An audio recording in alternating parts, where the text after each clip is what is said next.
Et c'est parti pour un nouveau journal, mesdames et messieurs, sur nos antennes. Bienvenue et voici ces grandes articulations.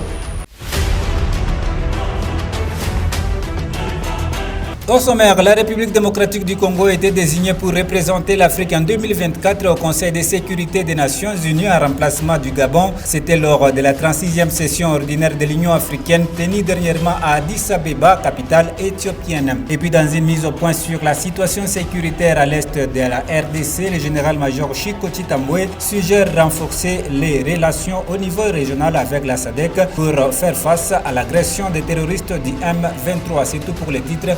Votre journal, c'est ici et maintenant. Au cours de la 36e session ordinaire de l'Union africaine tenue à Addis Abeba, la République démocratique du Congo a été désignée pour représenter l'Afrique en 2024 comme membre non permanent au Conseil de sécurité des Nations Unies en remplacement du Ghana. Cette nouvelle est saluée par la classe politique congolaise au pays. Gérard Sangwa et Gisèle Kabongo. La République démocratique du Congo représentera l'Afrique en 2024 comme membre non permanent au Conseil de sécurité des Nations Unies en remplacement du Gabon. Annonce faite au cours de la 36e session ordinaire de l'Union africaine tenue à Addis Abeba en Éthiopie en présence des chefs d'État et des gouvernements africains. Cette nouvelle est saluée par la classe sociopolitique au pays. Nous sommes très ravis que la RDC soit membre non permanent du Conseil de sécurité. Il faut que la RDC bénéficie justement de ces statuts-là pour qu'il y ait la paix à l'Est. Ce que nous voulons est qu'en étant membre non permanent du Conseil de sécurité des Nations Unies, que ça nous produise quelque chose comme la paix à l'Est.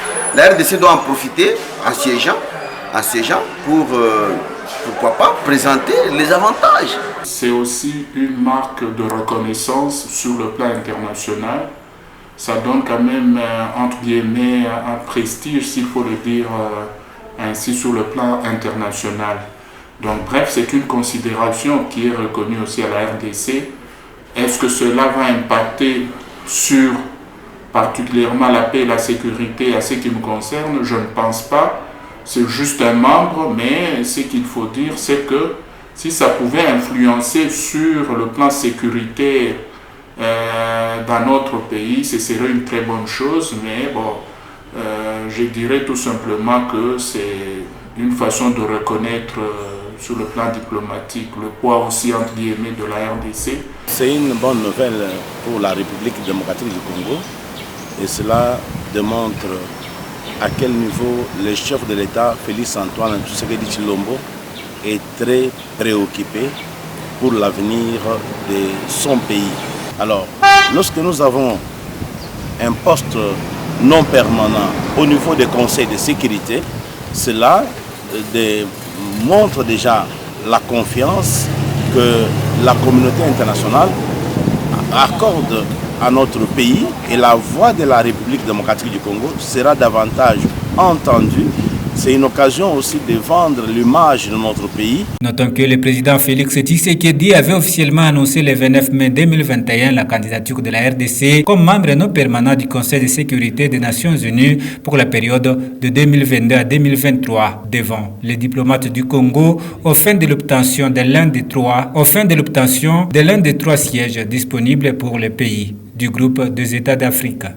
Le ministre national en charge des Finances a réagi par rapport à l'affaire Martin Bakolé. Nicolas Kazadi demande à ce que la liste de tous les athlètes soit mise à jour pour que ces derniers reçoivent leur paiement par voie bancaire. Plus de précision dans cet élément de reportage. Facile. Regardez l'incident qu'il y a eu dernièrement avec un paiement qui a défrayé la chronique pour les 100 000 $. Ces 100 000 $ ont été faits dans l'urgence, sous la pression, y compris médiatique, alors que nous avions déjà pris... Non, mais c'est votre rôle, ce n'est pas négatif.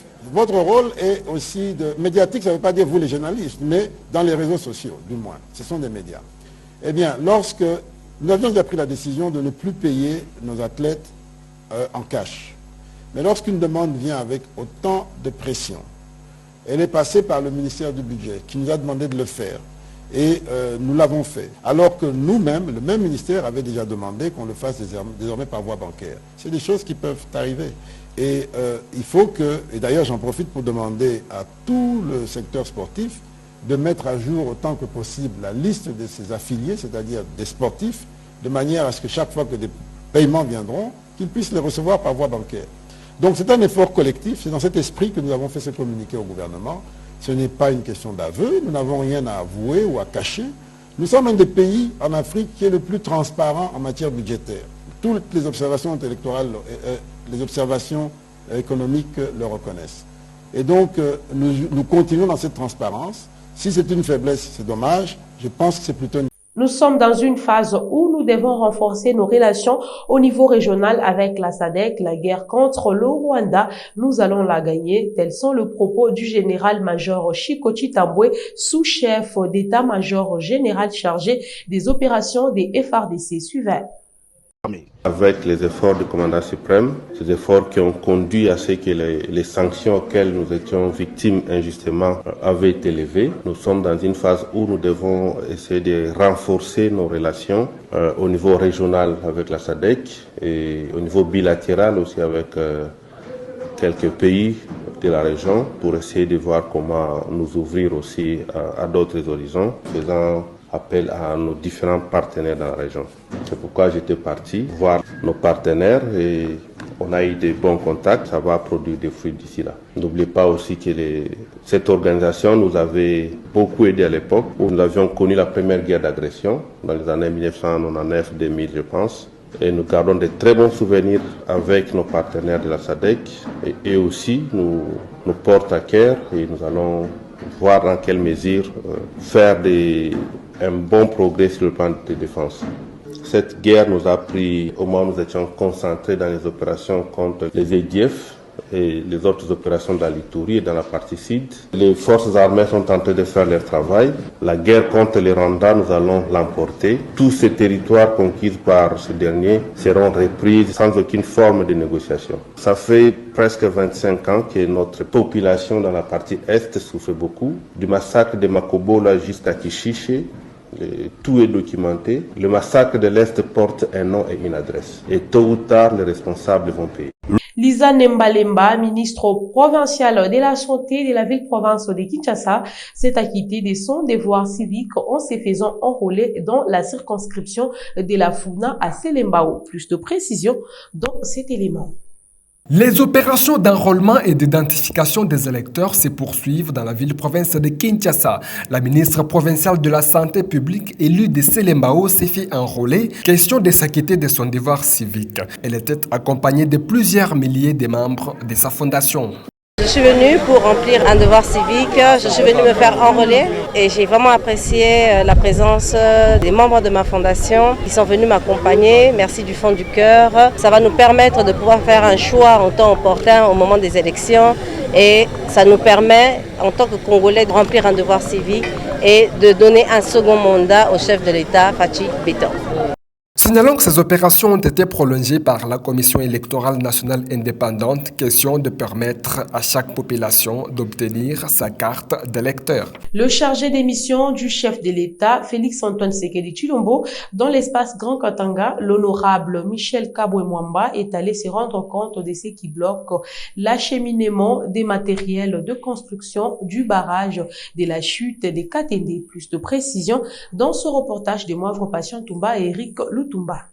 Accompagné des inspecteurs de l'IGF, le chargé de mission du chef de l'État dans l'espace Grand Katanga, honorable Michel Kabwe-Mwamba est allé se rendre compte le lundi 20 février 2023 de ce qui bloque l'acheminement des matériels de construction du barrage de la chute Katende dans les installations de Comexa et la Société nationale des chemins de fer du Congo, SNCC en sigle. Payé par la République pour la construction du barrage de cette chute pour éclairer l'espace Grand Kassai et une partie du Katanga, ces matériels sont restés, une partie depuis 2017 dans les installations de Comexa et une autre dans les installations de la SNCC depuis 2015. Le chargé de mission du chef de l'État, Félix-Antoine Tshisekedi, Michel Kabwe-Mwamba, explique que le chef de l'État est beaucoup plus préoccupé à voir ces matériels arriver à la destination et c'est là pour le social du peuple congolais en général.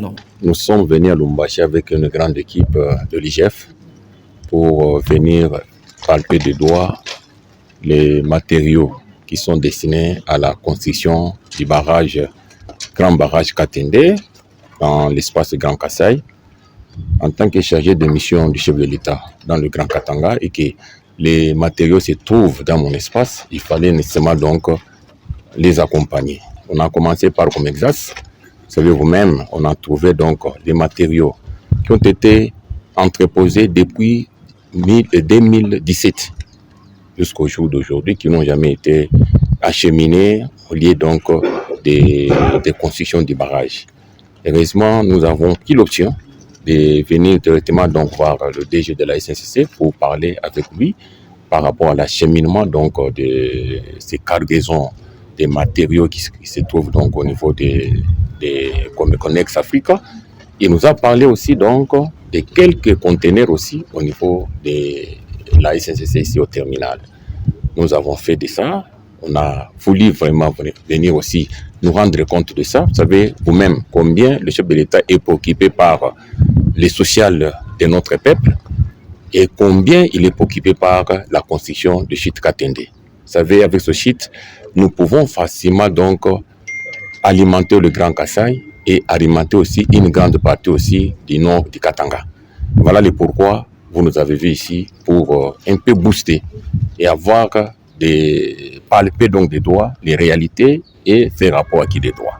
Partenaire de l'État congolais, la SNCC a, par le biais de son directeur général Fabien Moutombe, manifesté la volonté d'accompagner ce projet porteur tout en condamnant l'ancien régime qui a abandonné depuis 2015 46 conteneurs dans sa concession jusqu'à ce que 3 de ces conteneurs aient pris feu à son temps.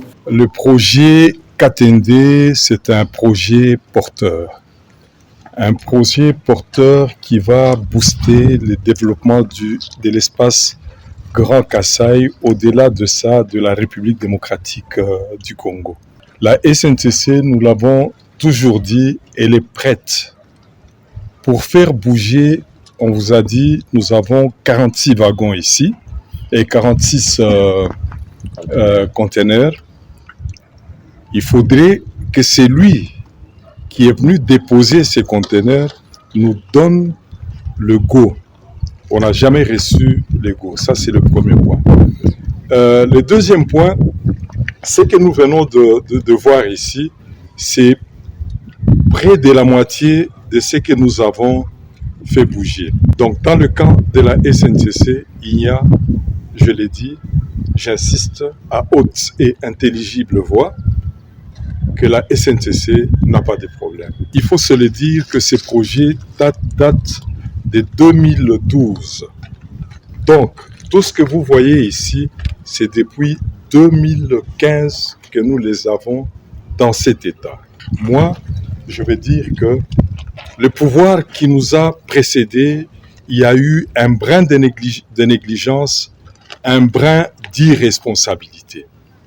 Et c'est ce qui a conduit, pendant bien entendu la saison sèche et les feux quelque part là au terminal de l'autre côté, il y a eu les conteneurs qui ont pris feu et grâce à l'intervention énergique de la SNCC, nous avons amené les équipes de secours qui sont intervenues et qui ont arrêté ces feux-là. Si les feux avaient progressé, on n'allait pas trouver ces conteneurs. C'est juste, je crois, 2 ou 3 conteneurs qui avaient pris feu. Et la SNCC s'est réjouie pour l'implication de la présidence de la République à travers ces 2 structures ici présentes, l'IGF et le chef de mission de son Excellence, Monsieur le Président de la République, Antoine Félix Tshisekedi.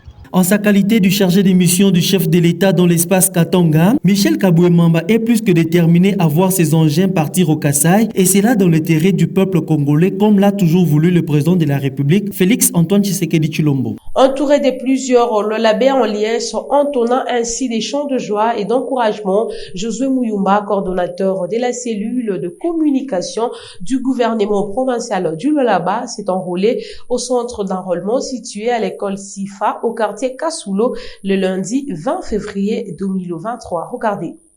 C'est un événement parce que 4 cycles des élections dans notre pays, c'est pas moindre. Nous sommes un pays qui s'enracine davantage dans la démocratie. On est en train de grandir actuellement grâce à le chef de l'État Félix-Antoine Tshisekedi Tshilombo. Aujourd'hui, nous sommes venus rassurés par ce geste de se faire identifier pour être enrôlé comme futur électeur. Nous venons confirmer que le régime Tshisekedi ne craint pas les élections. Le pouvoir de Marie-Thérèse Masuka, ici dans la province du Lualaba, n'a pas peur des élections. Ce pouvoir est prêt à affronter les élections parce qu'il y a du travail. La population voit comment le Lualaba change, comme le pays se transforme. Il y a des routes, il y a des hôpitaux, il y a des écoles, il y a des infrastructures qui poussent comme des champignons en l'espace de 2 années depuis que la gouverneure Masuka est à la tête de cette riche province. N'en déplaise aux oiseaux de mauvais augure qui se livrent à instrumentaliser une partie de leaders de cette province pour décourager le travail immense qui se fait dans l'intérêt de la population du Lualaba. C'est pourquoi je profite de cette occasion pour inviter la population du Lualaba à continuer à faire confiance au gouvernement Masuka, à Félix-Antoine Tshisekedi Tshilombo, qui ne ménage aucun effort pour booster le gouvernement Masuka à changer l'image de cette province. Cette population, la population de Kassulo, la population de la Jekamine, la population de toute la province du Lualaba a besoin d'avoir des infrastructures à la hauteur de ces innombrables richesses minières. Et c'est ce que le gouvernement Masuka fait comme travail afin de réduire l'écart qui existe entre les nombreuses richesses et la précarité de vie de la population. En tout cas, population yote, il y a Lualaba. Nafika mimi hapa usantre hii ya Mkasulo juu ya kunihakikisha asema ya kwamba maeleksio itakuya. Msifuate bale beko nalanda bongo, bale beko na instrumentaliser certains dignes fils du Lualaba et même du Katanga pour venir décourager, pour venir déstabiliser le travail, déstabiliser le gouvernement Masuka qui ne ménage aucun effort, qui travaille nuit et jour pour changer l'image de cette province selon la vision du chef de l'État, Félix-Antoine Tshisekedi Tshilombo. Donc, umu, tuko tayari ndio ya election, kwani tuko natumikia population. Bashibilanda sema, kama unaweka foto inatoka ya nkambo yako, bongo, biwi. Foto ni yangu mimi moja. Mama, haina mio ni Accompagné de plusieurs combattants de l'Union pour la démocratie et le progrès social UDPS, fédération de la ville frontalière de Kasumbalesa, Albert Bukasa, au cadre de cette formation politique, s'est fait enrôler le week-end dernier, occasion pour lui d'inviter toute la population de cette partie de la République démocratique du Congo à faire pareil. Plus de précisions dans cet élément de reportage qui porte la signature de Bernard Ndomba et Gérard Sangwa. Gilbert Bukasa, au cadre de l'Union pour la démocratie et le progrès social UDPS, fédération de Kasumbalesa, s'est fait enrôler le week-end dernier au centre d'enregistrement au complexe scolaire Tuikatane. Les chargés de planification, études et projets au sein de l'UDPS frontalière s'est fait accompagner de plusieurs combattants du parti présidentiel aux côtés de son épouse Kabina Albertine Ouamulumba sous une forte animation tout au long du parcours avant d'arriver au centre d'enrôlement. Dans la salle formalité remplie, Gilbert Bukasa obtient sa carte d'électeur. Une occasion pour lui d'inviter la population de Kasumbalesa à s'enrôler massivement. Kujienrôler, mambo ya enrôlement ni mambo ile inatokea depuis statut yetu ya parti ya UDPS. Ilikuwa ya kusema wakati utabeba pouvoir tunapasha kupita mara ya kwanza ku enrôlement, recensement na kulivrer ma carte ya bantu kutembea nayo, hapana kutembea na carte ya enrôlement au ya vote. Maintenant que mimi napata carte na mke wa kwangu, tunajua sema tunakuwa eligible kuvoter. Na tunakuwa eligible kwa peuple ya Kasumbalesa yote mjima Sakanya Mukambo na pahali penginepo kutuvote ku deputation nationale kule tuku nafuzia tukasaidia fachi mukaji ya kusaidia peuple parce que tunasema le peuple d'abord. Il faut noter qu'aucun incident n'a été enregistré au cours de cette manifestation. Depuis l'avènement de Kazembe, nouveau maire de Lubumbashi, plusieurs situations, notamment sécuritaires, sanitaires et autres, n'ont pas encore connu une véritable amélioration. Tel est le constat d'un cadre de concertation de la société civile du Haut-Katanga. Ces propos ont été recueillis par Gérard Sangwa et Gisèle Kabongo.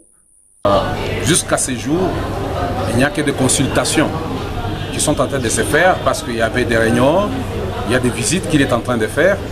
Mais quant aux résultats sur le terrain, je dirais qu'il est encore au point zéro. Pourquoi? Les indicateurs nous montrent tout simplement, quand vous passez en ville, c'est une ville poubelle où vous allez trouver des immondices partout au centre-ville. On les a déjà entassés. Il y a des gens qui font de n'importe quoi au centre-ville. C'est un premier élément d'évaluation qu'on devait évaluer. Deuxième élément, c'est le marché pirate. Déjà à 10 heures, ça a déjà commencé. Les gens étalent partout. Donc les étalages se retrouvent encore partout au centre-ville. Donc quand vous regardez, vous vous dites que je suis au marché ou je suis au centre-ville. Cet élément-là fait aussi partie des indicateurs de l'Uchois, c'est parce que ce sont des pleurs de l'Uchois. Quand on regarde sur le plan mobilité pour la police, la sécurité et autres, parce que c'est sa ville, nous sommes en train de nous battre, c'est-à-dire même le gouvernement provincial est obligé de s'impliquer. Donc jusque-là, rien n'est fait. On essaie de jeter un coup d'œil sur le plan administratif chez lui là-bas. Chez lui, pratiquement, je sais que c'est tôt d'évaluer cela, mais nous devons évaluer. Là aussi, c'est encore la saleté chez lui. Ça reste encore jusque-là, il faut encore beaucoup d'efforts. Nous ne les décourageons pas, nous l'encourageons pour qu'il puisse prendre les choses en main. Ce n'est pas facile, bien sûr, parce qu'il faut beaucoup de techniques pour y arriver. Comme il est maire, il doit savoir que tout ce qu'il fera, ça sera toujours mauvais.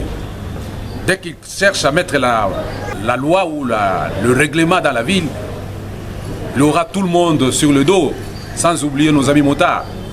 Donc, il doit faire tout pour qu'il puisse résoudre le problème de l'Uchois.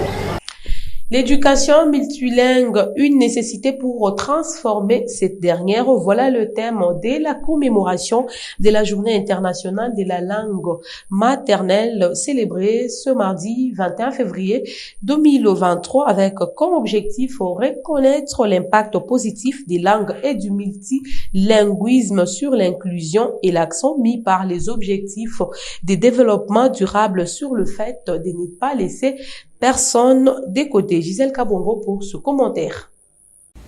L'initiative de célébrer une journée internationale de la langue maternelle vient du Bangladesh. Il a été approuvé à la conférence générale de l'UNESCO en 1999 et observé dans le monde entier depuis 2000. Cependant, l'UNESCO croit à l'importance des diversités culturelles et linguistiques pour des sociétés durables. C'est au sein de son mandat pour la paix qu'elle œuvre pour préserver les différences des cultures et de la langue qui favorisent la tolérance et le respect des autres. C'est pourquoi la journée internationale de la langue maternelle est célébrée chaque année le 21 février.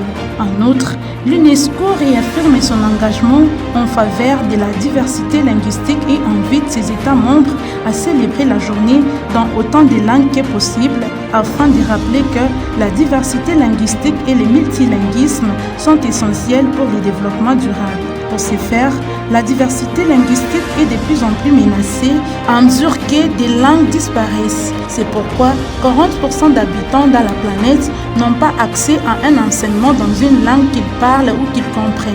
Néanmoins, on constate des progrès dans le domaine de l'enseignement multilingue avec une prise de conscience croissante dans son importance, en particulier pour les enfants d'âge préscolaire et plus d'engagement en faveur de son développement dans la vie publique.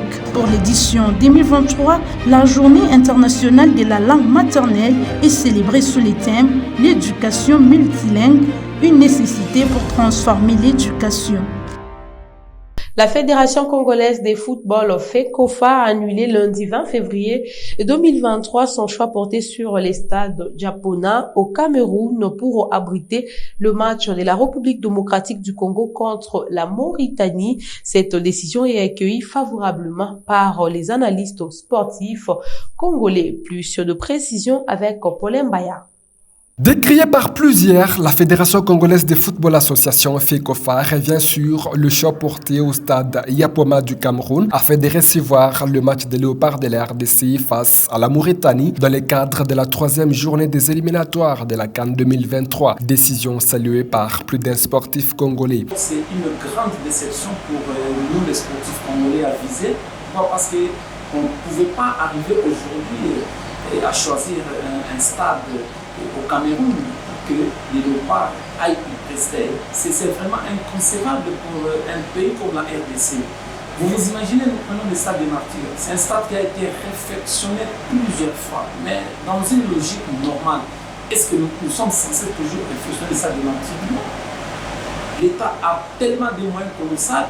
Il est maintenant temps pour que nous puissions avoir un stade. On doit construire des stades, on doit construire des infrastructures sportives qui doivent permettre à ce que nos léopards puissent rester positivement. Annuler les choix, oui c'est vrai, moi je trouve que non, c'est une très bonne chose. Au vu de la position des léopards dans sa poule, cet analyste demande à la FECOFA de faire jouer les restants des matchs de la RDC au pays pour capitaliser les chances de l'équipe nationale. Nous devons mettre les petits problèmes que nous avons internes de côté, privilégier quand même le football congolais. Vous savez, le football congolais, c'est un seul facteur d'union par excellence. Quand nous sommes au stade, quand nous suivons le match de la RDC, à des fois ça nous réjouit. Vous imaginez, nous sommes à la 2e journée, la RDC a 0/6. Il nous reste 4 matchs. Et ils préfèrent que les 4 matchs se jouent à l'extérieur. Même si nous, les fanatiques, en tant que 12e joueur, nous ne parvenons pas à porter vraiment un plus pour que l'équipe gagne, mais il y a toujours possibilité d'arriver au stade, accompagner l'équipe, chanter après l'équipe jusqu'à la dernière minute. Alors, prendre le match pour que ça se joue ailleurs, moi je trouve que c'est un manque à gagner. Sur le plan financier, c'est un manque à gagner aussi par rapport à ce que nous avons comme vision. Parce que nous aimons le sport, on doit quand même faire de telle sorte que les sports congolais puissent aller de l'avant en faisant jouer le match qui nous reste. On rappelle, la FECOFA avait décidé de délocaliser le match restant de la RDC au Cameroun après la non-homologation du stade des Martyrs de Kinshasa et celui de Kenya à Lubumbashi. Mesdames, Messieurs, par ici prend fin ce journal. Pour ceux qui nous ont pris diffusion en cours, voici pour vous le rappel des titres. Il était question au cours de cette édition d'information. La République démocratique du Congo a été désignée pour représenter l'Afrique en 2024 au Conseil de sécurité des Nations Unies en remplacement du Gabon. C'était lors de la 36e session ordinaire de l'Union africaine tenue dernièrement à Addis Abeba, capitale éthiopienne. Vous avez également suivi une mise au point sur la situation sécuritaire à l'est de la RDC. Le général-major Chikoti Tambwe suggère renforcer les relations au niveau régional avec la SADC pour faire face à l'agression des terroristes du M23. Fin complète de cette session d'actualité, mesdames, messieurs. À vous tous, merci de votre attention et à très bientôt pour un autre journal.